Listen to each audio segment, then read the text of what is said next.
Mm. Oh, hello, chat. What is this redacted, chat? You mean it? Why are Guys, what those does he mean? What is that? spamming Is chat saying bad words that are redacted right now? Yo, release the chat files, man. This is fucking weird shit. Yo, release the chat files. Let's see what's under there.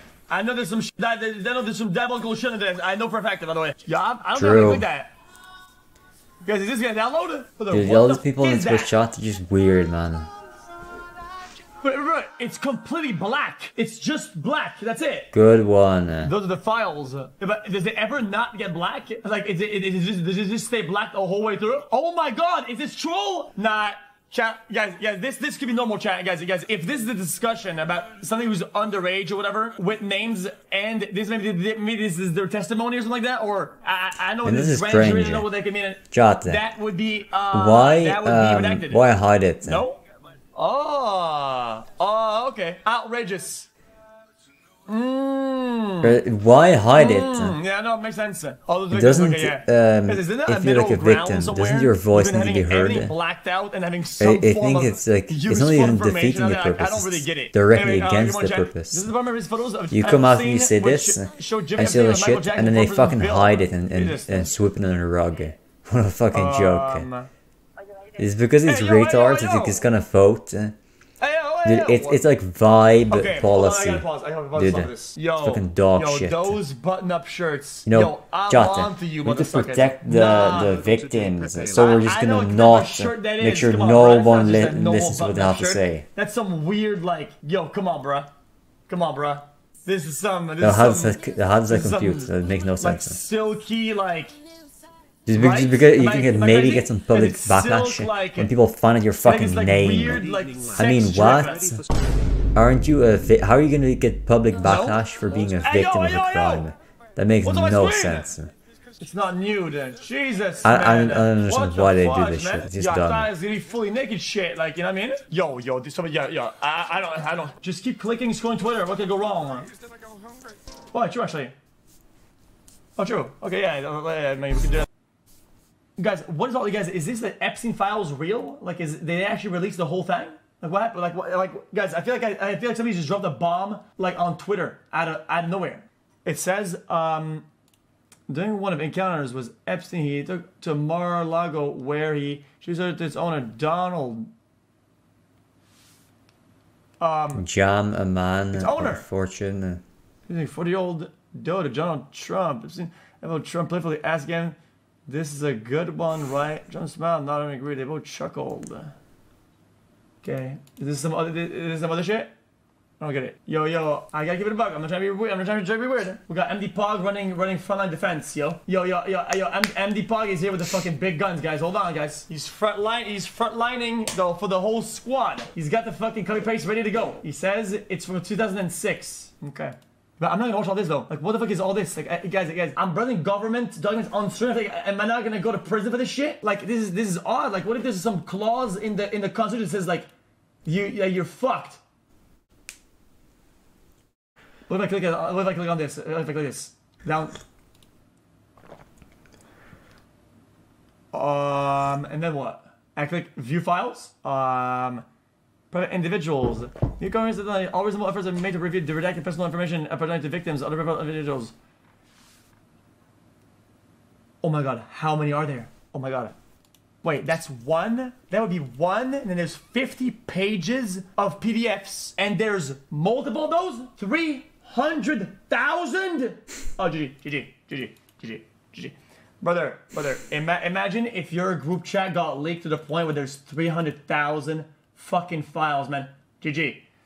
Guys, at one point, I'm sure if you go to your Discord, everything you ever said, there's gonna be something in there that's goofy. I know there's something in their chat that you probably don't want to be seen. Yo, what is all of that, man? I'll look at it. I'll look at it in a minute. This looks kind of insane. DJ will not release. Oh, so freaky. Said the department plans to release several hundred thousand documents today, with more executed over the next couple weeks. Yeah, but chat, what was that about though? Yo, what is that? Pope John Paul. No shot. Yeah, but it's a picture in a picture. This is a frame though. No, it's a picture in a picture. Or 3 popes ago. There was Benoit. That's 2 popes ago. 2 popes. There was John Paul. Then there was Benoit, 16, and now there's a new one from he's from Detroit. Or was it like is that I forgot. Mirror? Chicago. Sorry. I'm not clicking your fucking PDF, man. Chat, guys, I feel there's so many files. Like, guys, there's even some people in there that have anything that are unrelated. They're gonna be in there, and it's gonna make them look bad. No? Refresh the tab. I mean, yeah. Not TOS. Sure. Yo, chat. Some of this, yo. Some of this is crazy. Dude. What is that? Very interesting, yeah. Brother, I mean, this is crazy, though. Chat, who is that? Is that the guy from, Rush Hour? Spacey, huh? Jesus. I mean, how many actors are in the photos? Is there a lot of them? So many. I think sometimes, like, you know, like, it's gonna... Bro, this is fucking awful. Yo, how much they have, man? Yo, did they just keep everything on lockdown? Like, they have everything on the fucking main PC? Like, how is there so much? That is terrible. I think it's fake, though, no? It looks like one of those stickers you put on a... Yo? That was drip, right. What is this one? 1,000 empty photos releasing. Yo, love you, X. Hey, yo. Who is that? Is that Bill Clinton? Alright. Very interesting. I mean, dude. Yo, these busters are everywhere. Dude, what is this? I don't really get it. Like, how come some people are like submarine everywhere? Right? Well, and they just hang around. They're still in the public eye, like at the top, like we're just walking like everyday business. What the dog doing? Yeah, I know this guy. Who is that? What are these guys? What is that AI? What the fuck was that? It looks like it's made out of wax. Yo, what the fuck is going on here anyway? Guys, I don't know who this is. I don't know who this is. This guy's got rot in his teeth or some shit. This guy's got like some form of like fucking black mold in his teeth or whatnot. I don't know what that is. That's just scary. Who is that? John Bald. Yo, so you're gonna tell me that this many people walking around out, that's people nearby and even that are underage and they keep and nobody's raising eyebrows ever? Well, I'm just saying it. I'm saying, brother, you go at a party with all adults. You see if you see somebody who looks like an actual teenager, you go, what the fuck's going on here? Like, they not ask for, like, this is just weird. Like, it has no place there. They know it. Like, everybody knows better. At that point, you're guilty by association, being exposed, not like to an island too. Like what? To me, that seems kind of crazy. Guys, I'm putting some links, and some of those are like, I don't even know what this is. Yo, chat, is this the guy who got ratioed by a 63x? Is this the record holder of ratio? Chat, I think this guy got 63x. That's insanely diabolical. 63x. Guys, I don't think we're ever gonna see that again. He's second place, unfortunately. But the other one doesn't count, though. It's a news service, though. It doesn't count, guys. It has to be by a personal account for it to really hit really hard. Like, come on, man. Chat, does that mean that they have to put out like a statement or not? Like, I feel like, guys, if you're Billy Clinton, don't you have to put out a statement? Like, isn't that kind of crazy? Any comments on the allegation of your connection with Jeffrey Epstein? No.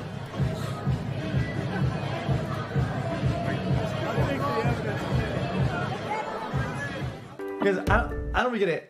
How can these guys be so high up and just avoid a topic so diabolical for that much time? Really, money.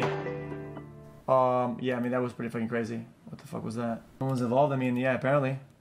You see some of these names in there? I really think that there needs to be a conversation about the fact that they said they didn't have these files. They're really, because remember whenever they said they didn't have them? Well, they said that for like 100,000 times. Why? Yeah, like what the fuck? If this was here, then how did you not know that?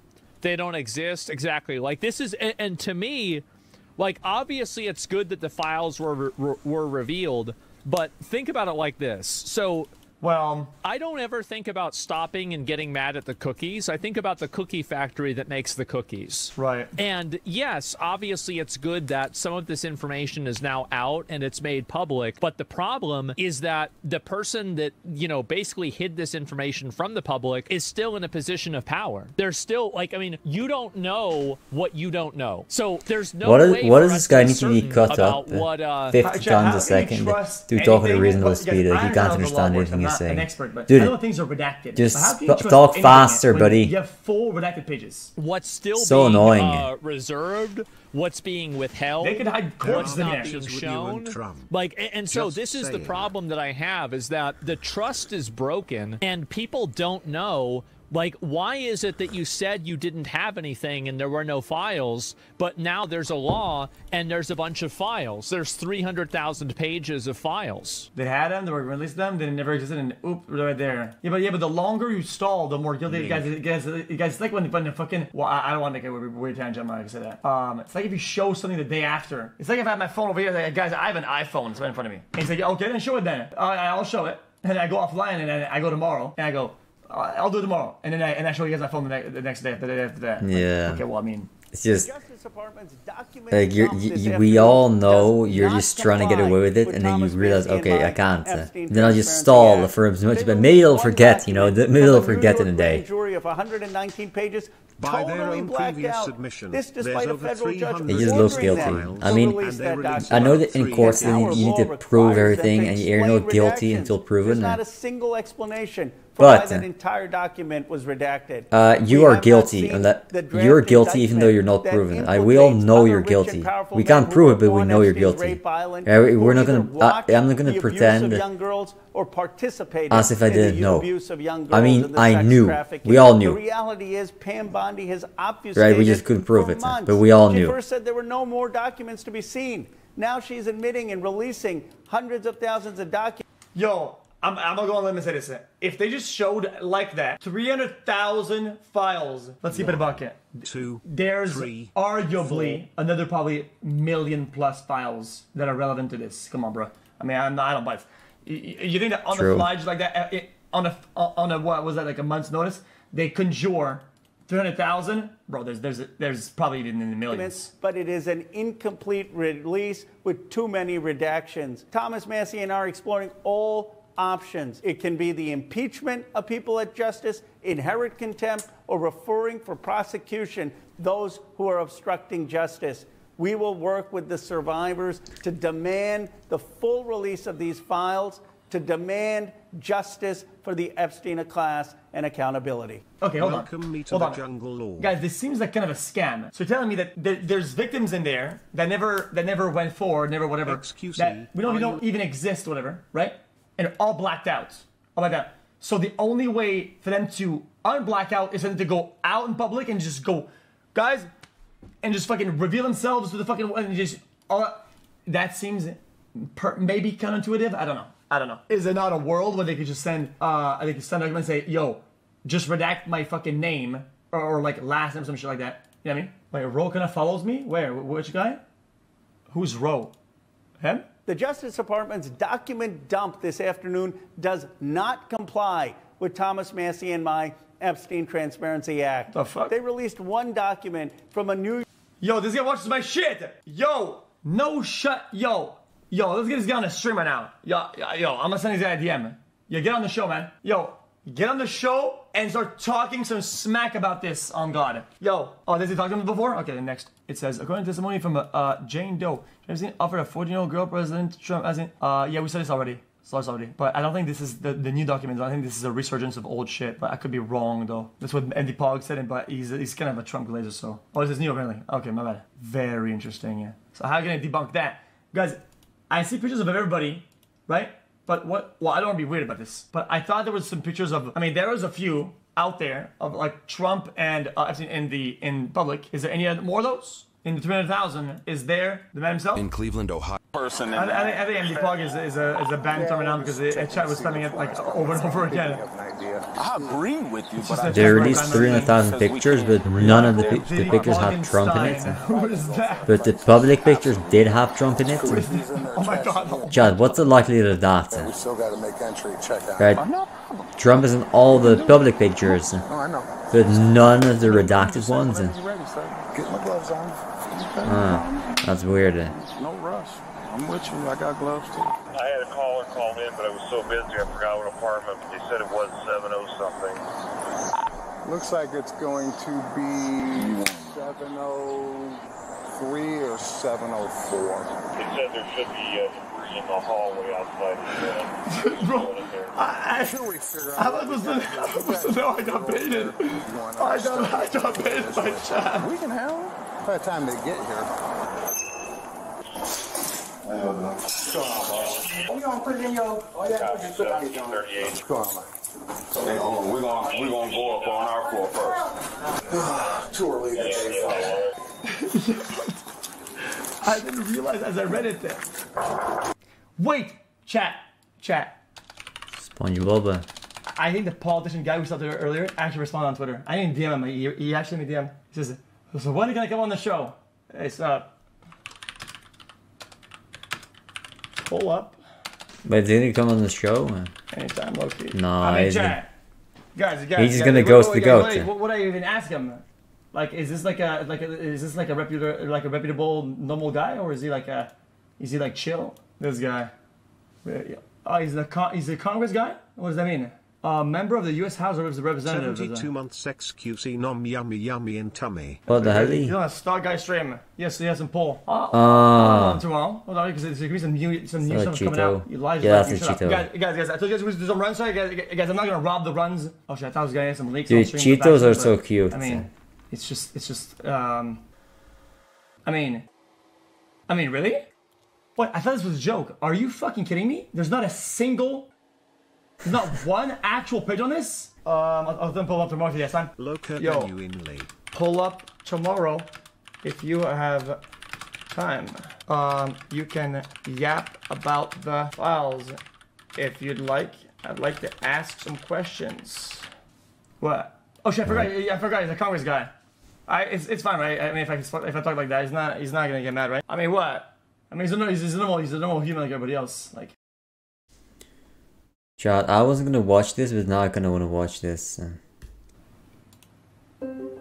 Oh, we probably because we're already watching political slop anyway, so I might as well watch this. China is ripping itself apart. The ruling government is quickly losing the country to a rising communist revolution.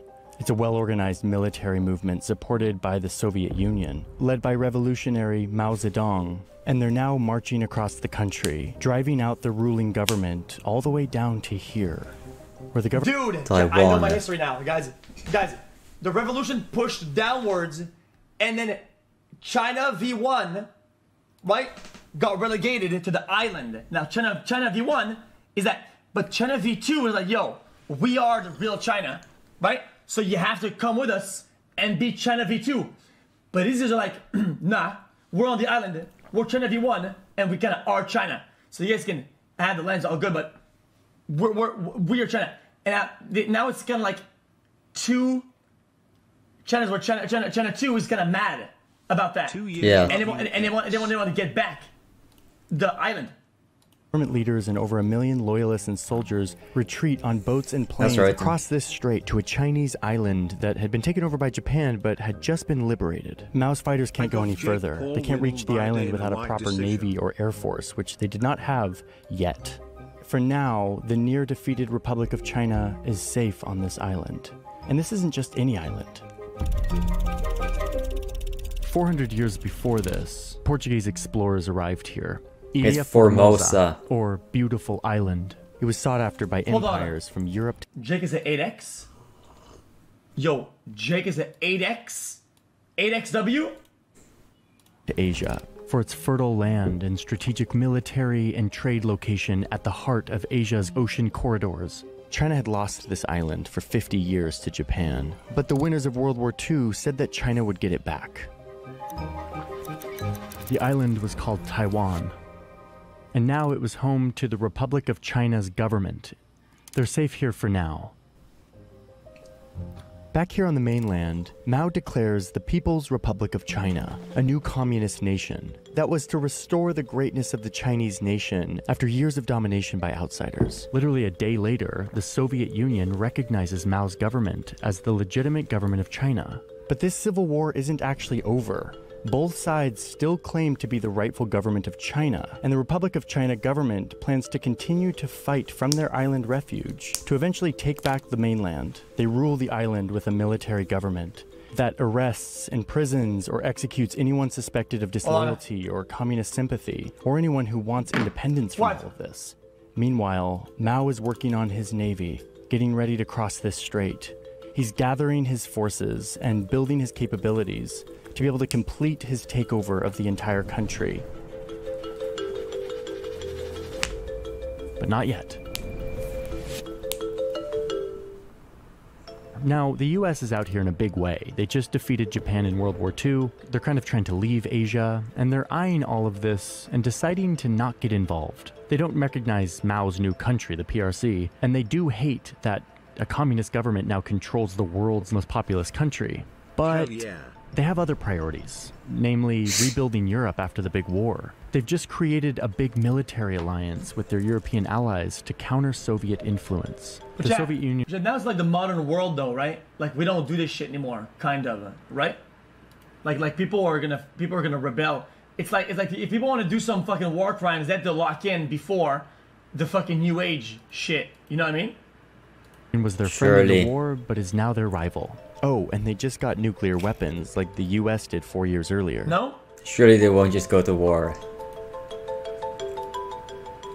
President Truman's Secretary of State draws this line on a map, shows it to people at a press conference, saying that anything outside this zone is outside of America's defense commitments. This includes Korea and Taiwan that, remember, the US said would be given back to China after the war, and Vietnam, where local communist fighters are kicking out the French, declaring a new communist country that is being recognized by China and the Soviet Union. This is all concerning to the United States, but this is outside of their perimeter. Back in Washington, the communist hawks are hating that the US is letting communism spread in Asia, that Taiwan will soon fall. But Truman says this is a civil conflict in China. We're going to leave it to them to work out. That's the policy. That is until everything changes all at once. It's a morning in the summer of 1950, and a flood of Korean troops from the Soviet-aligned side of Korea rush across this line. They tear through the American-aligned South, almost taking the whole country in just 11 weeks.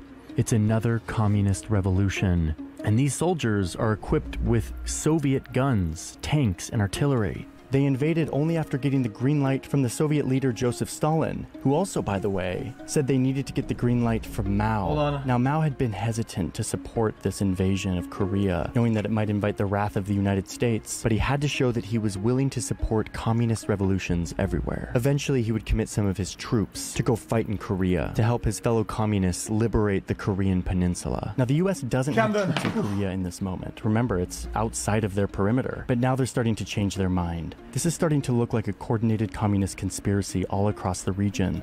It's threatening to turn the whole map red. Chat. Okay, question. Why don't they just agree? Let's keep it a buck. The past was kind of odd. Shit's kind of fucky. But we could both keep our countries and we could just live our lives. No? I mean, they have all of the land. I mean, it's just a small, it's just a small slab, you know what I mean? It's because my country is better than yours. But and it's just the best, and your country sucks ass. The US crosses right, the laws you have are pure evil, the people that are in power are pure evil. Truman tells You're the nation that he's sending racially troops to Korea, inferior, and in the same speech, and you deserve to be eradicated. He's ordered a right? huge naval fleet to Taiwan. I have every reason to go to war prevent because any you attack. suck, and I'm He's better. not going to let Mao take the That's island why. now. And to justify this sudden U-turn, Truman says something that will influence how the US approaches this situation to this day. He says that Taiwan isn't actually officially a part of any country yet. It had been a Japanese colony until 1945, when Japan surrendered it when they lost the war. But they technically haven't worked out their sovereignty in any official treaty yet. So for now, Taiwan's status is technically undetermined, which makes it okay for us, the United States, to move in and protect it from Mao. Now, Mao is looking at all of this, and I can imagine he's feeling some regret over the green light he gave the North Koreans to invade the South. It was looking more like a strategic error, which brought the US into his neighborhood, prevented him from taking this island. And so, for the next 3 years, this brutal Korean War rages on. It eventually settles into a tense stalemate that still hasn't ended. So it's 1953, and it's looking like the US is going to be in Asia for a while. all in the name of contain. Guys, why is North Korea griefing the entire lobby? I've always wondered this. They're like the player that, let's keep it a buck, doesn't benefit much from fucking trolling the game. It's not like they're prosperous and they're fucking balling out and all the citizens are rich as fuck. They're trolling the game. Like, Korea is gonna fuck by this. Everyone is fucked by this. The lobby is griefed, but why? Like, what's the motive of just saying, we're just gonna troll the game? The spread of communism, which they do by building out a chain of island bases that form this line of defense against their communist enemies. And you can see that Taiwan is right at the center of it. I would do the same shit. What the fuck? If I was in power, I'd probably do worse. Congress gives the president full authorization to defend Taiwan. The president is allowed to put nukes on the island. I'm just getting jizz. Mao, meanwhile, is reshaping his country in huge ways, and he needs to drum up support from his people, which he does by initiating an attack, unleashing tens of thousands of rounds of artillery on these close-by islands that the Republic of China still controls. Wait, on their own land? The US wants to show Mao how serious they are about coming to Taiwan's defense. US military planners draw up plans to drop nukes on the PRC. In one plan, they calculate up to 1 million potential casualties if they do the attack. But they never do. But they do send in a huge armada of military hardware. 2 super aircraft carriers and their destroyer convoys, 56 combat aircraft, a bunch of their most high-end missiles capable of deploying nuclear weapons, not to mention all the backup in Japan and the Philippines. The US is there, making good on its promise to defend their strategically important island, to keep supply lines open and force Mao to think twice before invading. Now this is looking like the beginning of another bloody war, which is exactly what the Soviet leader back in Moscow is thinking. He sends a telegram to the United States, a pretty long telegram, telling them to back down. This hasty military buildup with nukes that are all concerning a Chinese island that was never theirs. He says this is an open provocation. And then he reminds the US that China isn't alone. China and the Soviet Union are friends, brothers in communism. And he says that an attack on China will be treated as an attack against the Soviet Union, which will lead to World War III, this time with nukes. Okay, let's give it a back. Then he signs it. The biggest griefs in the history of the entire lobby. Okay, the 30 colony lead, the fall of the Roman Empire, the fall of Mesopotamia, the fall of the Mongolian Empire. Guys, come on. If you were to rate them, the biggest fumbles. What? The biggest fumble, the fall of the West. The Ottoman Empire, brother, they fumbled that bad? UK gave up half the like a quarter of the fucking world over nothing, dude. None of their territory was even occupied. Are they stupid? Guys, they're stupid. The UK had biggest fumble ever. Like 25% of all of Earth, and they're relegated to a floating rock. Yeah. Imagine the fumble, brother. You can have multiple universes, multiple timelines across multiple simulations. That's a fumble you can't beat. That's insane. Ultimately, both sides back down. Nobody will ever beat this fumble. But not really. The US keeps tens of thousands of troops here. They keep their nukes ready to go. And right here across the strait, neither of the two Chinas want the other to have the last shot. So they keep shooting a few shells at each other every day, eventually settling into this weird rhythm. Mao's PRC troops fire a few shells. Spain was pretty big too. China troops on Taiwan such a massive fire fumble a few too, shells of their own. Never hitting anything valuable or lethal, but just a reminder that tension is high. They will go on to do this every day for the next 21 years.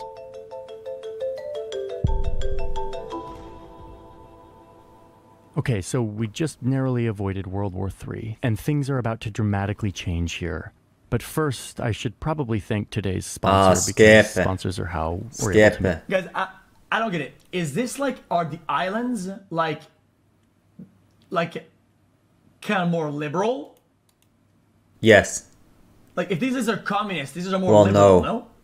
It's because US has the best navy in the game. So let's they control the island. Thank you, NordVPN, for sponsoring. Well, there is a long time. Well, at least chat. democratic. Usually people on islands on the edge of the world tend to be a little bit more liberal, richer, 4 extra months and more free. populous, Again, have bigger navies. Oh, wait, But it's Tommy's mostly the left as because well. Hold on. US has the big navy, and those are US side They bitches. went too far. It's too far. And with that, let's dive back into the map of Taiwan. Okay, welcome back. It's now the end of the 1950s, we're moving into the 60s, and the US is very much in Asia, obsessed with stopping the spread of communism. It's an economic far left, but it's also a ideological authoritarian. Including in Vietnam. They have this defensive island chain on the map with Taiwan at its center. Tensions continue to rise, and in 1960, the US puts nuclear weapons on the island itself. Over here, the Soviet Union is heavily supporting lefties, the righties, new People's Republic of China, including helping them develop and deploy nuclear weapons, which China officially gets in 1964. So now things are a lot more tense right here. But it doesn't take long before this relationship starts to shift. These two communist empires start to diverge. They start to disagree on how each other is carrying out the communist promise. Mao down is in the chat, hands up, transforming his China, and kiss your mother with your mouth. Running huge societal experiments on farming and the economy. And it's not working. Crops are failing, food is disappearing, tens of millions of people are starving. The Soviets see Mao as reckless, unpredictable, destabilizing, and ungrateful for all of this support. And how are they doing at the time? And were people balling out? Did they all have the food and water supply at the were they balling out? Ooh, they've been giving it. I don't know Meanwhile, about that. Mao is falling out of love with the Soviets as well, saying that they're too accommodating to the capitalist West. Why were they? Not real Marxists. Fuck no. Tension rises fast, and soon they're clashing at their shared border. The Soviets are threatening to strike China's nuclear facilities that they just helped them build. And look who comes into the scene. Why did they just build them with a fucking for the US, who is watching this big communist alliance fracture? What if they could divide them even further? Richard Nixon becomes president in 1969, and he's intent on playing the China card against the Soviets. And he does so by sending his national security advisor, Henry Kissinger, to secretly start communicating with the Chinese. The US had no formal relations with China. They were enemies. They didn't talk to each other. So Kissinger had to talk to the Chinese using Pakistan as a middleman. They send messages, they arrange a meeting, and soon Kissinger flies to Pakistan, says that he needs some rest, but secretly he sneaks onto a plane that takes him to Beijing, breaking into this place that has been cut off for 2 decades.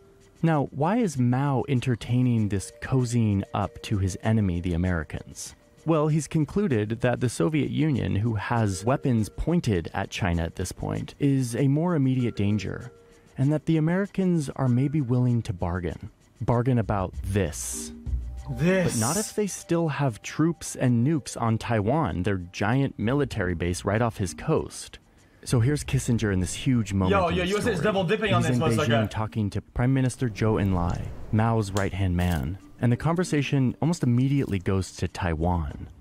The Prime Minister is sharp on his historical details, and he starts off by telling Kissinger basically the story that I've told you so far. He reminds Kissinger that after World War II, Truman was okay with Taiwan being a part of China. That is until he suddenly changed his mind when the Korean War broke out, and starts calling Taiwan's status undetermined, a stance China deeply rejects. No, so let me guess. The top Korea, the one, fucking North Korea, gets mad they can't have all Korea, so they grief the lobby. It's crab mentality. They're up there. They get mad they can't push down, so they say, okay, then I'm trolling the lobby.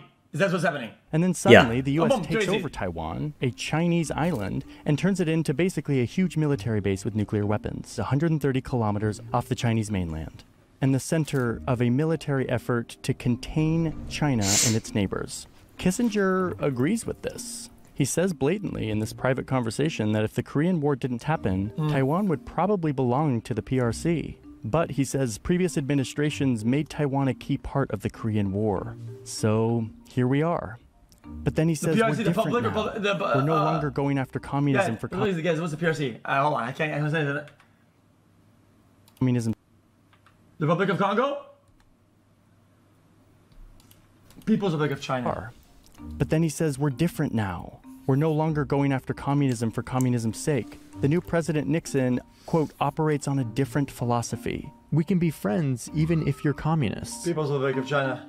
Now, Kissinger's main goal is to befriend the PRC to divide it from the Soviet Union. But even with that in mind, Prime Minister Zhou says that he trusts Kissinger. He believes him. But then he says that the key question is if the US is ready to recognize that Taiwan's status is not undetermined, that it is a part of China, and that there is only one China. He says, quote, this is the crux. Nothing can happen unless you agree to that. And Kissinger says, yes, we're not advocating for two Chinas or one China and one Taiwan, but look at the language in this transcript. This is complicated. He vaguely remarks that, quote, as a student of history, one's prediction would have it be that the political evolution is likely to be in the direction that the PRC wants. This is a tactfully vague way of saying that Taiwan will probably be reunited with the PRC, but... I just don't see it. Why didn't they just all in? When you're playing Risk and you really want something, you all in. Why did if they really want Taiwan, why did they wait to build a navy or some shit? Fucking all in to get it. They didn't get it. It's all good. I mean, build nukes. I mean, then you don't get it. I mean, it is Risk. Kissinger is kind slam of at 30 throwing on Taiwan 20. under the bus here. What's the guy with the 20 going to do? One expert I talked to. But again, his goal is to get leverage over the You're Soviets. gonna lose some troops. So he's willing to give something. Who cares about the troops? Something like a million troops. Support any independence movements in Taiwan. If you get the island, I mean, it's worth it. Troops. But in return, Chat, you're in a better defensive position. You recover the troops after a couple of turns. It's too easy. American prisoners of war, so too that easy. the U.S. can leave Vietnam. And Joe's like, we'll try. Guys, what's Indochina? And soon there's a sense of agreement. It's Vietnam, Cambodia. It sounds the like other these one, enemies are taking the first steps towards friendship. And soon, everything changes once again, really quick.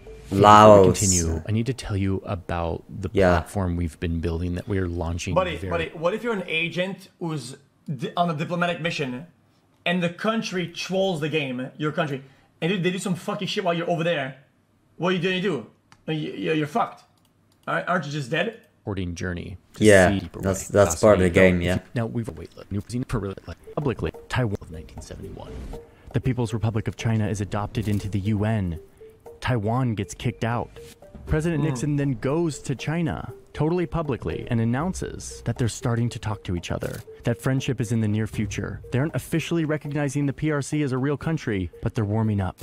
During this visit, Nixon has some secret talks with Zhou Enlai, Mao's right-hand man who Kissinger had negotiated with. The declassified transcript of these private conversations contains a moment where Nixon, straight up, in his own words, acknowledges that, quote, there is one China. Taiwan is a part of China. And then he says that if he could control the American bureaucracy back home, he would tell them to do away with referring to Taiwan's status as undetermined. That was not American policy towards Taiwan, but you can almost feel how eager Nixon is to make this friendship work, to divide the Soviets from their big ally. Or to appear that way. Yo. It's 1972, and Nixon it's just a temporary smoke screen. Pulled off this rebalancing. Yeah. They've gained a ton of leverage over the Soviets by dividing them from the Chinese and then starting to befriend them. And then the Vietnam War ends. Not quite with the support from China that Kissinger had envisioned, but the troops are gone, which lowers tensions even more. In 1974, the US takes its nukes off the island, another down payment towards full friendship. Soon after, Mao, the revolutionary who started this country, dies, and the leaders who take his place come in much more open to trade in the global markets. The US sees huge potential here. So in the late 70s, President Jimmy Carter finishes what Kissinger and Nixon had started a few years earlier. The US officially recognizes the People's Republic of China as the only China, no longer recognizing Taiwan. They move their China embassy from Taipei to Beijing. More countries are flipping as well. At this same time, the US erases the treaty that says that they would protect Taiwan. They remove all troops from the island, and that shooting match that had been going on for years every day, that finally stops. Capitalism with Chinese characteristics is taking off, and these two are trading, reshaping the global economy. It's a monumental shift in just a few years. Yo, and just so they are capitalists then. Why do they say that it's not? No? Kissinger and Nixon wanted, it weakened and isolated the Soviet Union, and it started a new era I think it's kind of Chinese-American relations.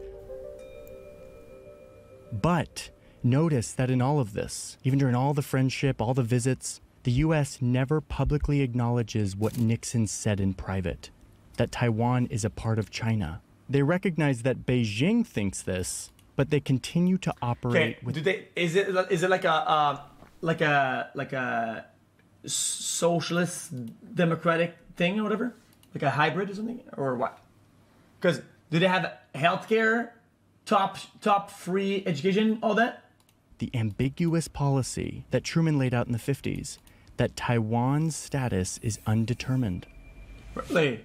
In a short time, Taiwan went from core ally to diplomatic orphan on the world stage. And many Americans and members of Congress didn't feel right about abandoning an ally. The fall of the West chat is multiple components. I don't want to be rude to the United States, but they need to lock in it. Let's give it a buck. Their schools are cooking. Everything is cooking. And over here, I have to be honest with you, it's gonna falling apart straight up. Even some of the top schools is straight fucking dog shit. Like when did it America took over and they fucking fumbled it. Developed economy and society. They fumbled it hard. Them all to embrace America might beat the UK in the fumble. Enemy? What message does this send to our other allies? They could do it. So while Carter is normalizing relations, Congress is passing a law to reassure Taiwan. I mean, they already gave up the Philippines. The U.S. doesn't recognize Taiwan as a country, but we will still support it as a partner. And crucially, they could unite all of America, and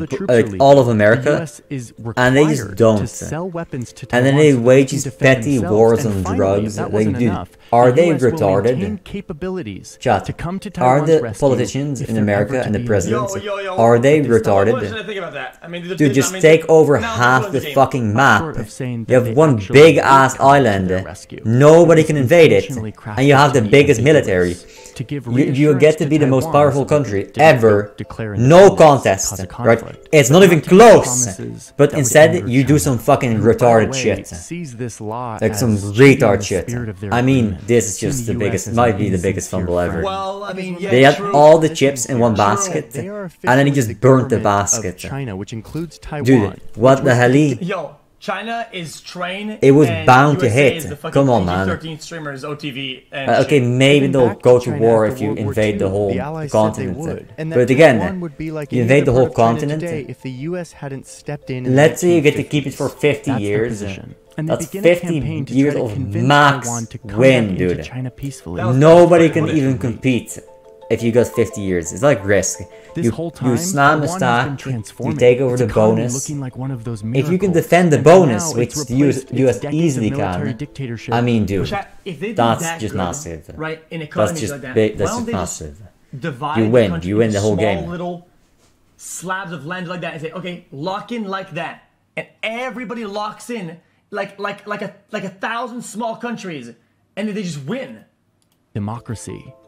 It's the 1990s, and they're holding elections for the first time on the island. The US is loving this. They want to support it. They give one of the candidates in the election a visa to come visit the United States. And for China, this has gone too far.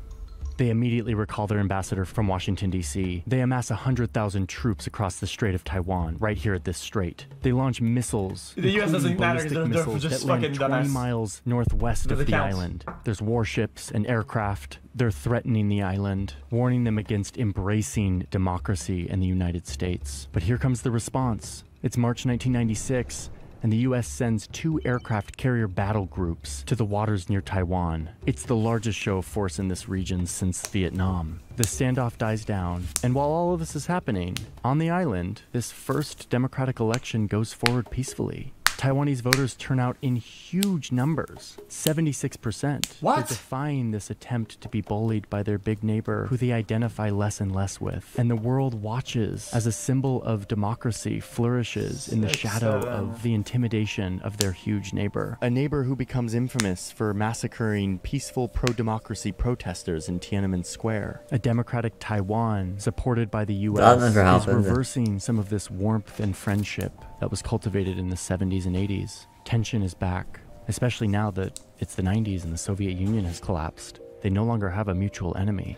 And once again... So USSR says, yo, you guys are doing dog shit, you're trash. We need to stop this up because you guys are not good. And then they fucking collapse first. Like, really? I mean, maybe you were trolling the game, no? Taiwan is at the center of this growing tension. But by now, the island knows how disposable the US can treat them if they lose their strategic value. So they continue to position themselves in a way that will result in protection from the United States. The government has been subsidizing companies that are becoming top manufacturers of these valuable little silicon chips, semiconductors that make computers work. What made these guys lock in on that, though? Like, how is it that the guy they pushed against the wall, right? They lock in, they do this one thing, nobody else can. Chips are becoming more and more vital to economic and military power. And if Taiwan can become the epicenter of making them, then the US will have more of an incentive to protect them, to keep this valuable capability out of Beijing's control. This works tremendously well. And by the 2000s, valuable technology companies like Apple and AMD and Qualcomm have outsourced the incredibly expensive and complex task of manufacturing microchips to Taiwan firms. One in particular. One microchip company wouldn't even exist without Taiwan to make their chips. That's NVIDIA. So there's tension here, but that doesn't stop China from trading with the US and the rest of the world. What if there's some dictator out there that says, all I want to do is troll everything? Let's say they had the own chip manufacturer and they say, you know what? I'm the president. Just because I can, you guys are not making chips anymore. We ban the chips. That's it. Done. The whole world. Nobody gets any chips. Fuck this. Why? Why? Because I fucking want to. I don't have to explain to you. I mean, can I get a welcome to the jungle? Yo, imagine the impact of one man. That would be the biggest impact on the world that one man can have. Resulting in economic growth historic. Like the world has never seen.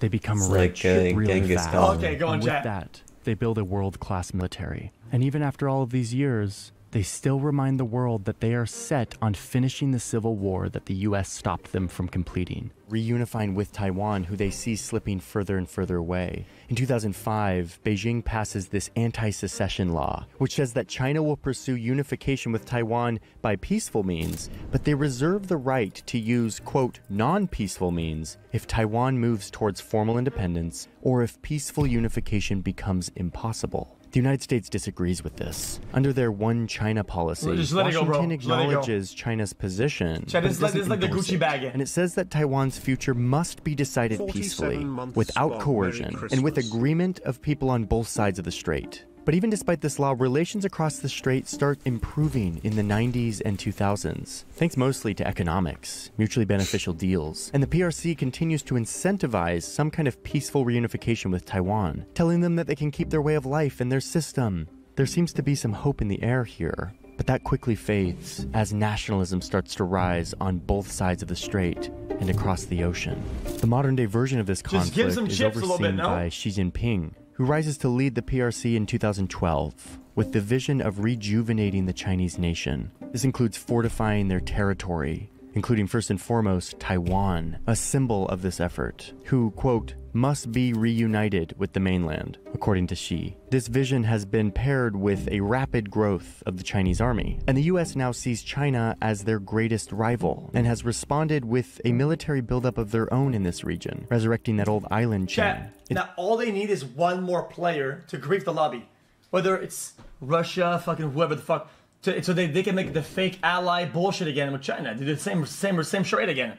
Do the thing where, oh, nah, we got you. This is chilling. We're chilling. It's been tech wars and tariffs and sanctions and bluster. And the relationship between these two great powers has deteriorated in recent years for reasons that have little or nothing to do with Taiwan, but that serve as a reminder that this decades-old balance that keeps peace here is deeply reliant on what happens between these two superpowers.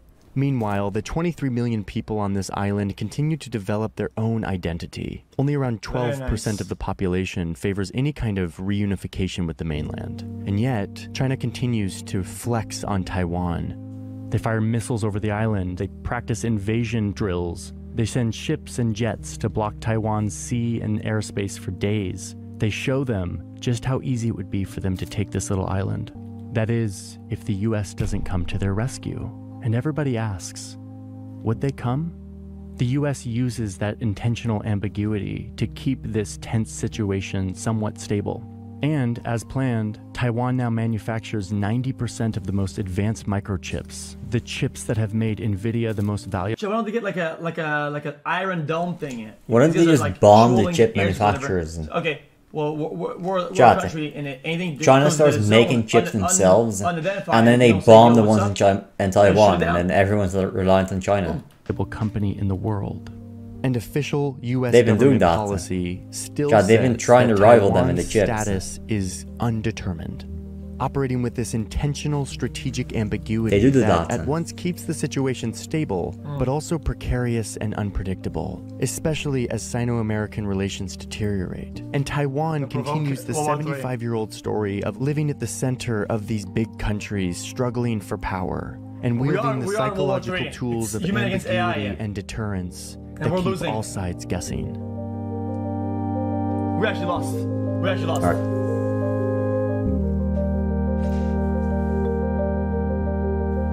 Yo, let's give it a buck. Let's give it a buck.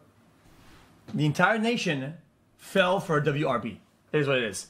Everybody fell for fucking one man buying fucking Twitter, turning into a complete dog shit RB fest. And what's going on?